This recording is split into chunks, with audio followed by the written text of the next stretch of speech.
Hello, everyone, and welcome to McGill Cares webcast series supporting family and informal caregivers. I'm Claire Webster, a former caregiver, certified dementia care consultant, and founder of McGill University's Dementia Education Program.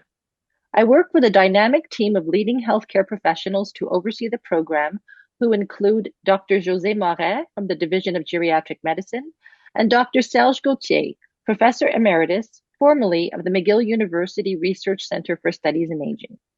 McGill Cares is supported by the Amelia Saputo Community Outreach for Dementia Care.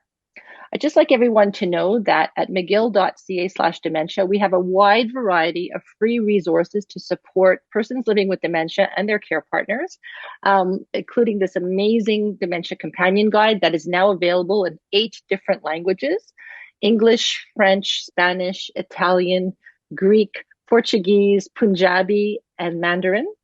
With many more languages to come. You can either download it for free or you can purchase a copy at Amazon, which supports our program.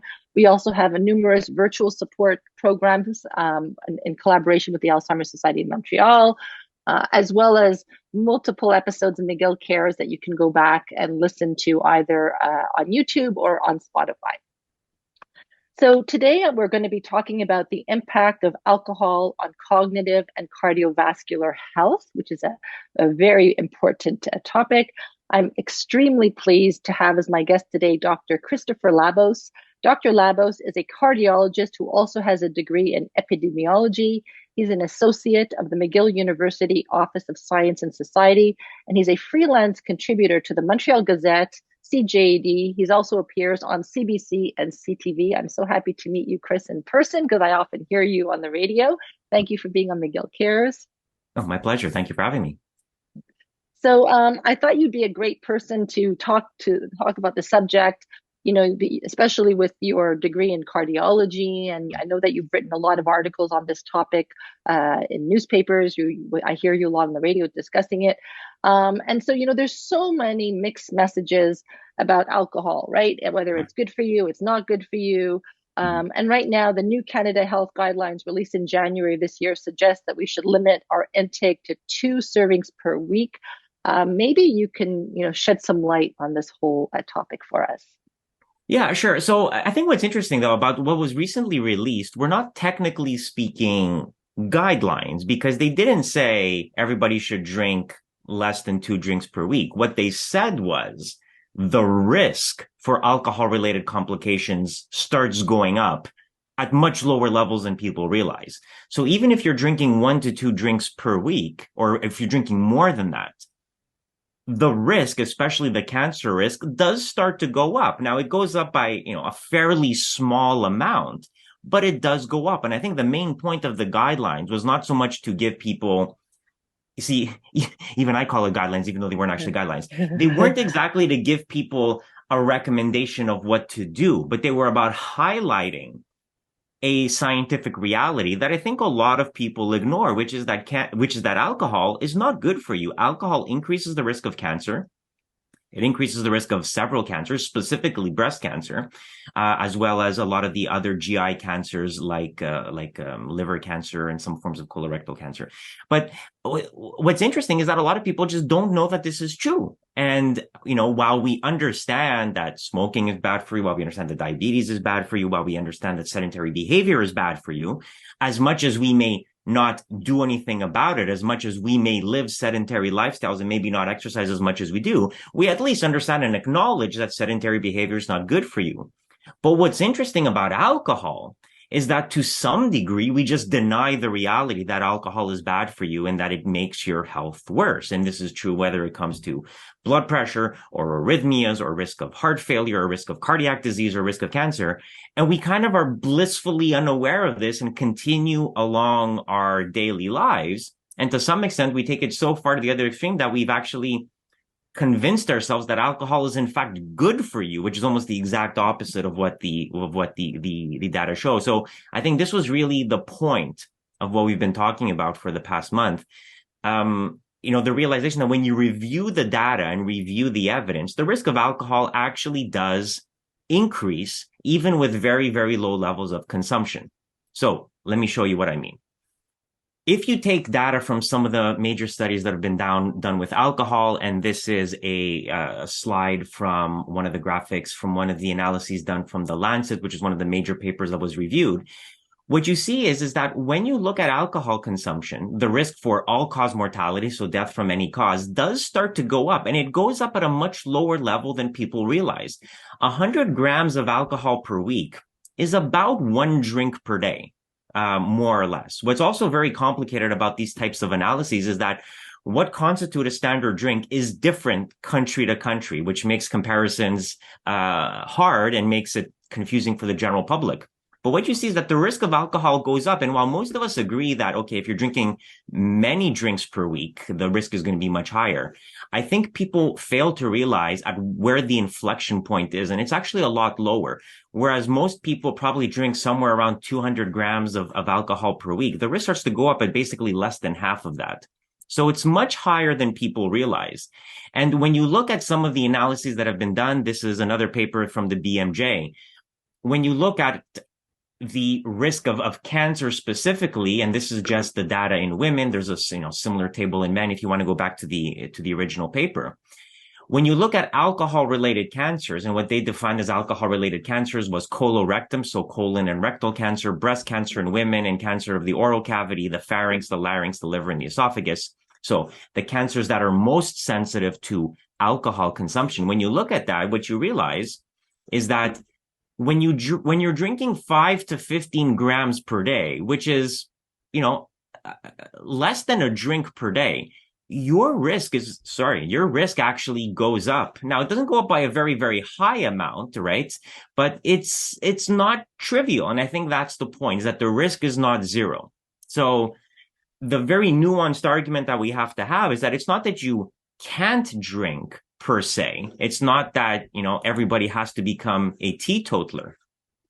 It's that alcohol is not health food. And trying to explain that to people, to say like, no, a lot of what you've heard about the cardiovascular benefits or the health benefits of alcohol is actually not true, is that your risk is going to go up even with very, very low levels of consumption. And I think that's the point that we have to do, because yes, you can make a choice to drink alcohol, but it should be an informed choice. And it should be based on actual evidence, not on the misconceptions that a lot of people have. So it's so difficult because plays a big role in our social lives. It's part of celebrations. It's part of, gatherings. It's in the media. I mean, every single show you watch, it's out there.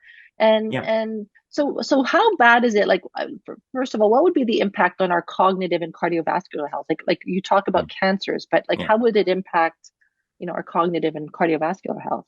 Yeah. So, I mean, just before we get into the dry science, let me point out something to you. What you just said, like alcohol is so much part of our lives. You could have easily said that about smoking 50 years ago. Right? You could have literally replaced the word alcohol with smoking 50 years ago, and people would have made the same argument. They're like, but everybody smokes. If you just smoke a little bit, it's not that bad. It's what you do when you go to a party. You're like, if you go to a bar, what am I going to do with my hands? I have to smoke. I mean, people used to say things that if you try to explain those arguments to a 20-year-old today, they would strike you as bizarre. Don't forget, when we tried to pass anti-smoking laws for indoor building, a lot of people was like, well, no one's going to go to bars and restaurants if you can't smoke, right? People said those things. Clearly, that wasn't true, because we passed those laws and bars and restaurants continue to exist. So change is always hard. And we human beings are surprisingly bad at change as a species, right? We have this sort of knee-jerk reaction towards the status quo. But it doesn't have to be that way. So yes, alcohol is a common part of our lives, but it doesn't have to be. And again, it's not that you can't drink alcohol in the same way that it's not that you can't. And here's the thing, you can drink alcohol in the same way that you can eat ice cream or eat French fries or binge watch a 9-hour show on Netflix. But none of that is good for you. So you can do it. You just have to do it with the understanding that it's not good for you. And with the understanding that if you drank less alcohol, you would be better off, because Think about this. Alcohol is not great for your blood pressure. It raises your blood pressure. It has a lot of sugar in it, so it's not great if you have diabetes. It makes you gain weight. It increases your risk of cancer. And so there's a lot about alcohol that is very negative. Alcohol also not great for arrhythmias. It is a mild stimulant, so it does cause palpitations in some people. It can predispose people to arrhythmias. There have been studies where they took people with a very common heart arrhythmia like atrial fibrillation. And these were people who drank, fairly high levels. They were drinking, I think, over 10 drinks per week at baseline. They got them to cut back down to near zero. There was a substantial improvement in their arrhythmia burden. So there's a lot of benefits that you can get from alcohol, from cutting back on alcohol. Mm-hmm. Mm-hmm. The problem is that when we talk about that, it's like, but there's cardiovascular benefits. And it's the idea of the French paradox, right? That red wine is. I was going to ask you that. I was just about to ask you that. Like, how is it that they drink a lot of, lots of red wine? They eat, the cheeses and the wonderful cold cuts, and they are some people more predisposed to getting cancer and all these, whereas others aren't? Yeah, so there's definitely a genetic factor that goes into all of this. But the thing about the French paradox, okay, is that it's probably not true. So let's explore the history of where this comes from. Mm-hmm.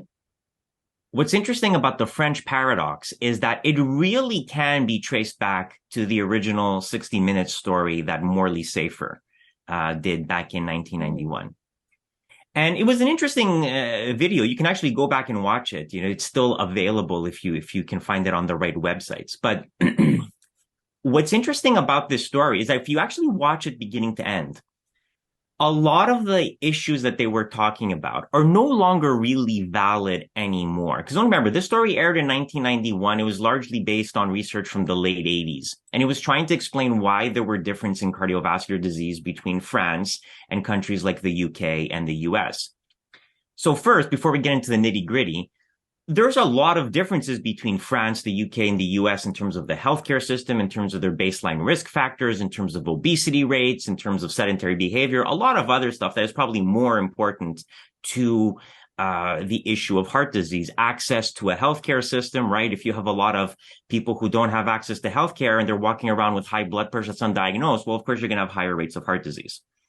The other thing, too, is that the context in which we live is radically different. I think we know now that if you want to prevent heart disease, number one, you have to be much better at screening and treating people's risk factors like high blood pressure, cholesterol, getting people to quit smoking, which is probably the most important thing that has led to the decrease in cardiovascular disease. And if you want to prevent out-of-hospital cardiac mortality, it's having defibrillators in public spaces so that if somebody does go into cardiac arrest, you can shock them to keep them alive, to get them to hospital so that their artery can be opened up. So there's a lot of different factors that play into it, and to attribute it solely to red wine is, I think, a bit overly simplistic. The other issue is that over the years, people have looked at this and have really questioned if heart disease rates between the US and France are really all that different, because the way different countries label and code diagnoses for heart disease is a little bit different. There are also issues of heart disease is such a long-term thing. If you're going to look at heart disease rates in the 1980s, you almost have to look at dietary patterns back in the 1950s. And that's a little bit complicated to do, because when you're talking about Europe as a whole, don't forget, post-World War II, there was a major disruption to the European diet because of widespread economic devastation and near famine in some countries after World War II. So the whole issue is much, much more complicated. And the idea that there's this significant difference between France and the US is, I don't think, quite justifiable. And if you actually watch the 60 Minutes news story, they were blaming a lot of it on cheese. And they were like, cheese and milk, that's what's bad. And that's what causes heart disease. When I think now, I think we can say fairly safely that, the fat in milk is probably such a trivial contribution to overall risk that I don't think we can really base ourselves too much on what they were saying.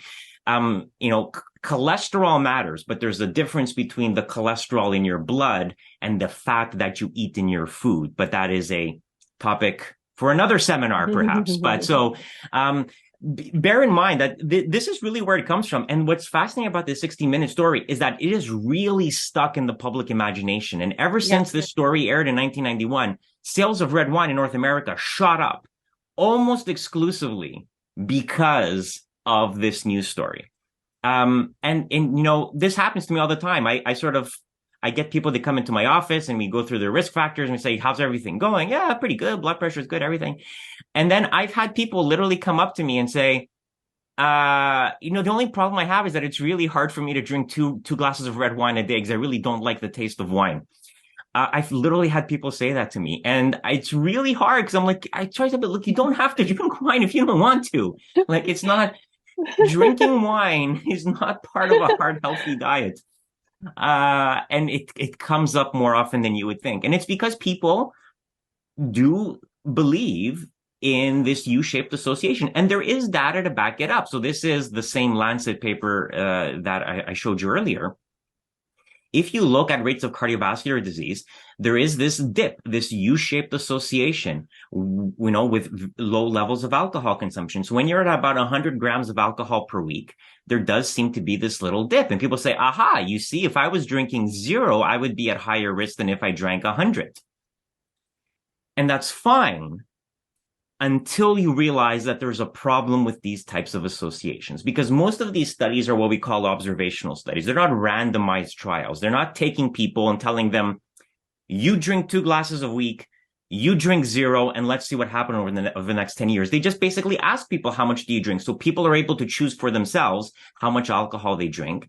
And you have to realize that when people decide how much alcohol they can drink, the people who drink more alcohol are going to be fundamentally different than the people who drink less alcohol in many different ways.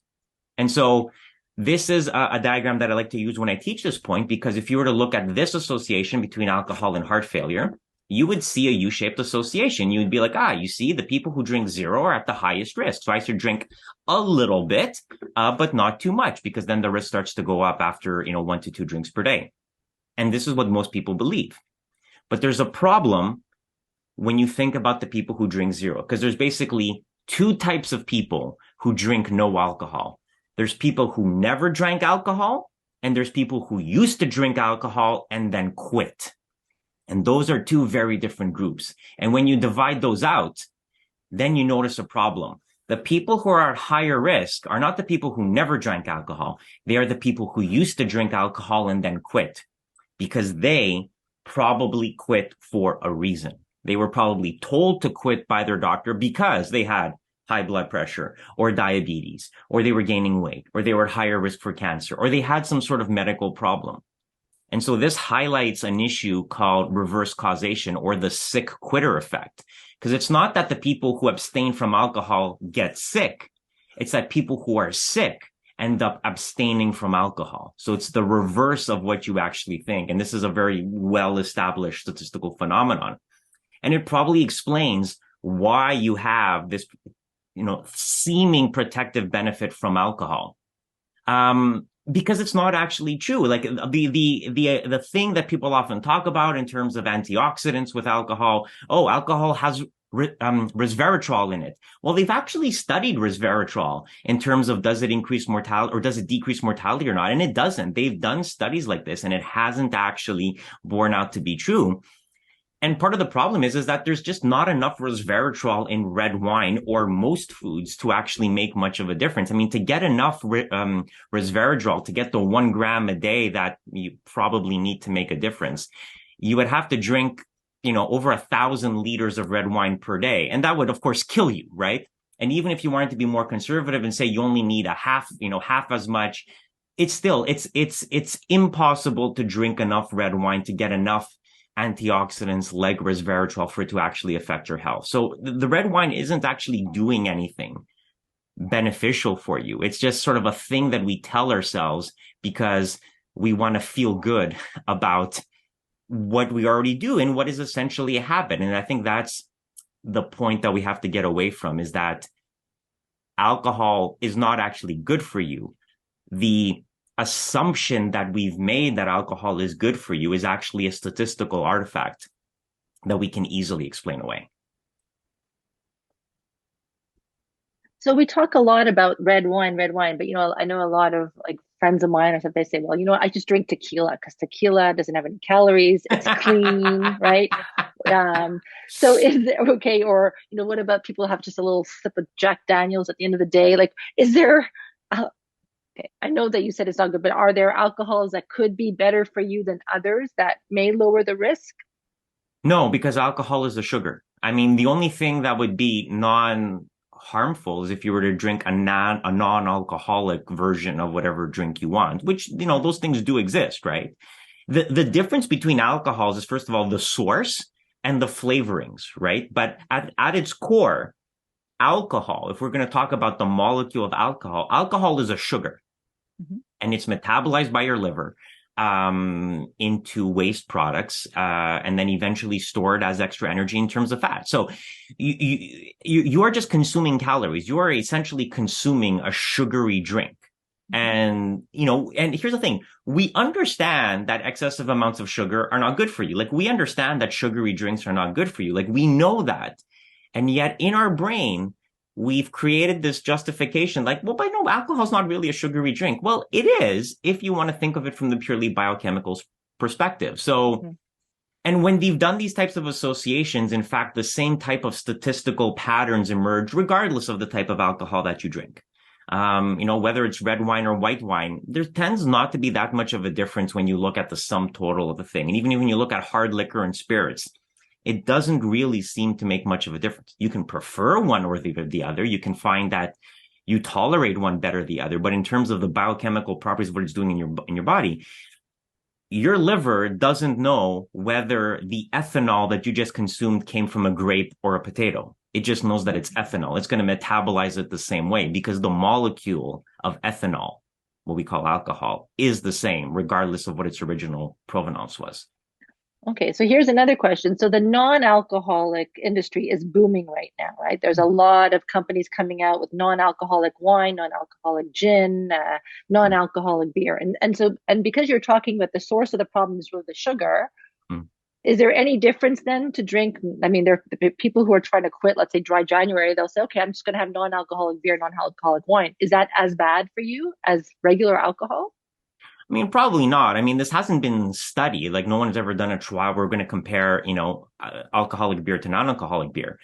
A lot of it's going to depend in what's in it. And so it's not the label. I was going to say it's not the label that matters. It's the label that matters because you have to look to see what is in this thing that you're drinking, right? If they've just replaced the alcohol with another type of sugar, and it's the same number of calories and the same amount of sugar, I'm not sure you're any better off. I mean, you're going to at least remove the issues in terms of drunk driving and the, psychosocial aspects of alcohol consumption, which we haven't really talked about. But if you're looking at it purely from the cardiometabolic perspective, it depends what's in there. If you've replaced your alcohol with, a drink that's a low calorie drink with no sugar, then yeah, you probably are better off in the same way that if you, take sugar or take salt out of a pre-existing product. Anytime you drink less of something that's bad for you, the better off you're going to be. So it really depends what's in the product that you're drinking. That's why you actually have to look at the label and try to make sense of what's on the packaging. One of the big issues that we have with food labeling is that they are actually extremely complex and they're not easy for most people to understand. They're often in very small print. They're like, what are all these things? And so there has been a push over the past few years to simplify the labeling of food so that it's much clearer to people how much salt is in there, how much sugar is in there, how much fat is in there. So you actually know what it is that you're actually eating. So you can look at something and be like, oh, that's actually not as healthy as I thought it was.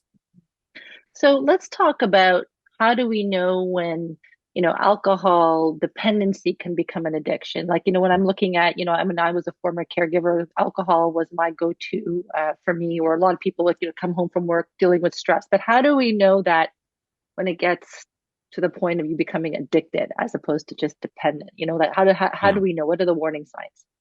Well, so here's the thing. There's a great episode of MASH that I really like. And the plot of the episode was the other characters had made a bet with Hawkeye, that he couldn't go a week without drinking because one of the running gags on the show was that they had their own still and they would make their own alcohol. And so the other character's telling me is like, it looks like, you're drinking a bit much. And so they made a bet with him to go a week not to drink. And so that was sort of the through plot of the episode, and other stuff happened. Then at the end, they had the patients come in, they did their surgeries, they were all exhausted. They go to the bar that they had set up and Hawkeye goes to order a drink and the other characters are all disappointed. They're like, oh, come on, you almost made it. You almost made it the full week. And he said, hey, listen, I had a hard week. I need this. So he picks up the glass and he looks at it and he says, And then he puts it down and he says, I'll come back when I want it. And I think that's the point. It's okay to want to drink alcohol. It's not okay to need to drink alcohol. Mm. And when it gets to the point where you have to do it, where you can't stop, that starts to become a problem. It's a very difficult thing to diagnose. It's a very subtle thing to diagnose. And there's a lot of self-denial that goes into it. But here's the thing. If you look at it as an indulgence, if you look at it as essentially something akin to liquid dessert, it's fine to have dessert, right? Because it's pleasurable. It tastes good. We all like ice cream because it's fun to eat ice cream. But if you ever got to the point where you had to have ice cream every day, you would start to realize that there was a problem there. And I think this is the point, is that alcohol shouldn't be part of our routine because it's not good for you health-wise. But it's also not good for it to become something that's programmed into our brain that we should be drinking every day. Like, no, you shouldn't drink alcohol every day. It's not that great for you. And so breaking that cycle, breaking that association in our brain is probably a good thing in the long term. So what recommendations would you have for people who would like to reduce or stop? I mean, that sometimes that there's this whole mixed feeling about, is it good to go cold turkey? Yeah. Or what would you recommend to people?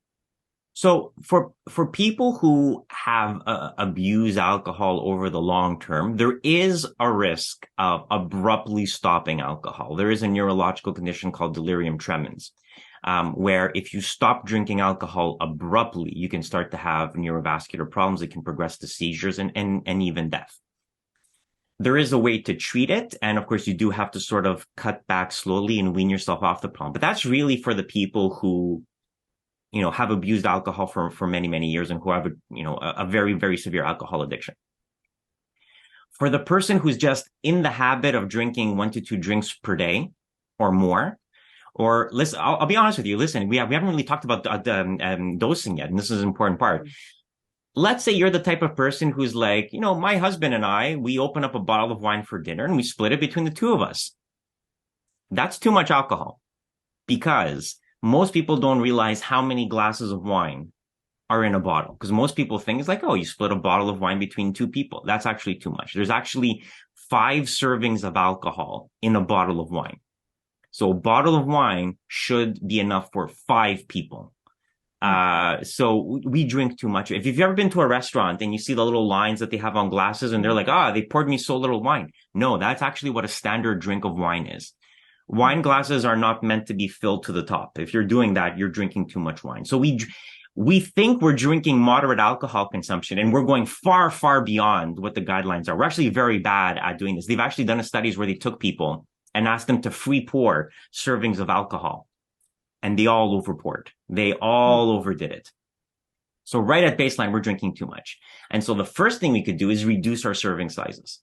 Get back to what an actual serving size of alcohol truly is.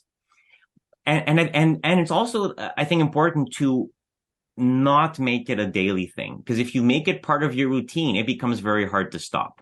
And so this is the point, is that we have to look at alcohol as an indulgence in the same way that you shouldn't eat ice cream every day. You probably shouldn't drink alcohol every day. It's not good for you. You can do it because I'm not here to tell people what to do.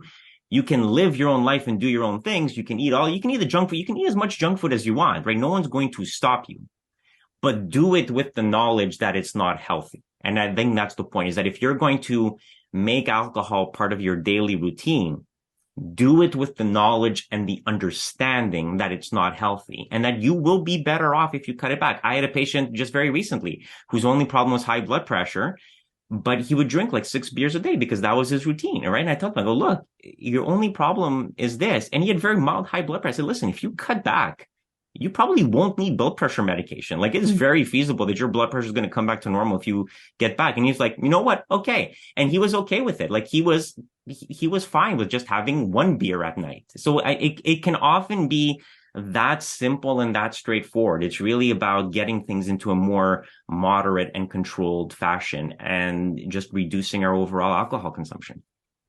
Would you have any suggestions about where people can go for help if they would like to?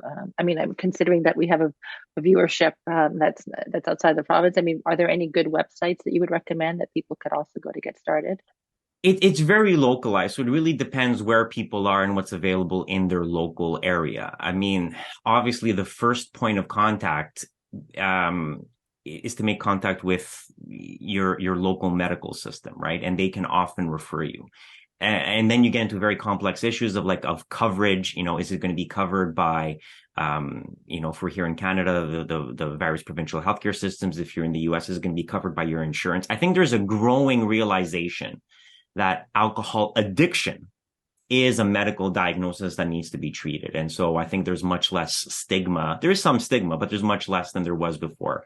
And so getting treatment for it is important. If you're at the level where you could be at risk for delirium tremens, then you obviously do need a medical evaluation and medical treatment, prescribed medication to prevent the neurological complications of alcohol cessation. So it's a very hard recommendation to give sort of blanket because you have to see what's in your area. Here in Montreal, I mean, you either, there's the McGill system, there's obviously the Université de Montréal system. They do have addiction programs that exist. And so if you need help to reduce your alcohol consumption because of underlying reasons, then that exists. But for the, general public who consider themselves social drinkers, I think the most important thing is to break this fallacy that we have in our head that we're fine. Because number one, you're probably not a moderate drinker. You're probably already drinking more than what the guidelines used to recommend. And then on top of that, the guidelines were actually too high to begin with. So really just try to drink less because it's not good for you. Again, if you want to drink alcohol, you can, but think of it as an indulgence. And as long as you do it in that way, and then at least you've made an informed choice, but you've made an informed choice based on actual data, not on a statistical fallacy. Chris, thank you so much for taking the time to be with us today. And this was extremely informative. And I'm going to go back and look at when I pour and also go through some thought processes as well. This was very, very, very informative. And thank you so much for being with us today. My pleasure. Thank you for having me.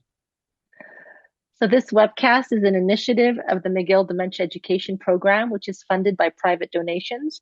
If you would like to make a donation to our program, or if you would like to have more information about our programs and services, please go to mcgill.ca/dementia. Just as a reminder also about all of the resources that we offer, including that amazing dementia companion guide that is free for all of you to download.